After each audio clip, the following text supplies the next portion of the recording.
Vaccine cards were widely required in Democrat-run cities all over the country, basically to become a member of society. I'd also like to talk to you about how much money the American taxpayers were forced to pay Pfizer and Moderna for vaccines. The government paid Pfizer and Moderna in 2020, 2021, and 2022.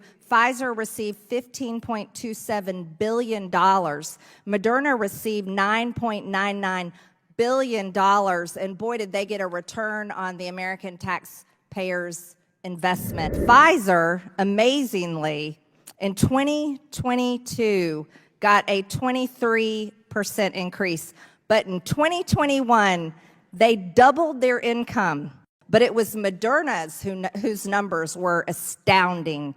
Moderna increased their revenue in 2020, had a 1,238% increase in revenue, thanks to the American taxpayer, where money got funded into these big pharmaceutical companies for these vaccines. But my question for you today, Dr. Walensky, is now that you're going to be leaving the CDC pretty soon, what job are you going to take? Are you going to be on the board of either Pfizer or Moderna?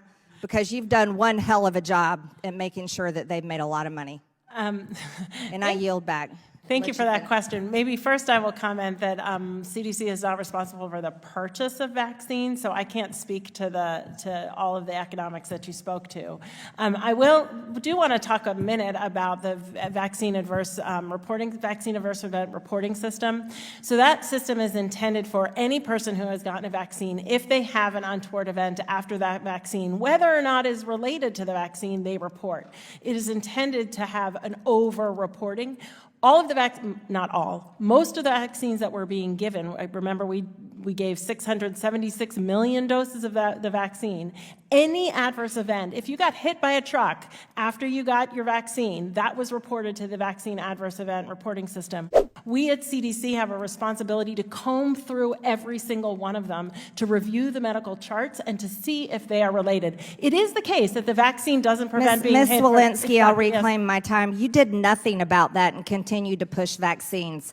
That's what the American people care about. We review all of the things that come into the vaccine adverse event reporting system. I'd be happy to have our staff educate your staff on the work. I don't want my staff educated. You should educate the American people about what you've done of 1.5 million reports, because they feel like you've done nothing and continue to say safe and effective. Maybe I will just close by saying I don't have plans after I step down. Thank you.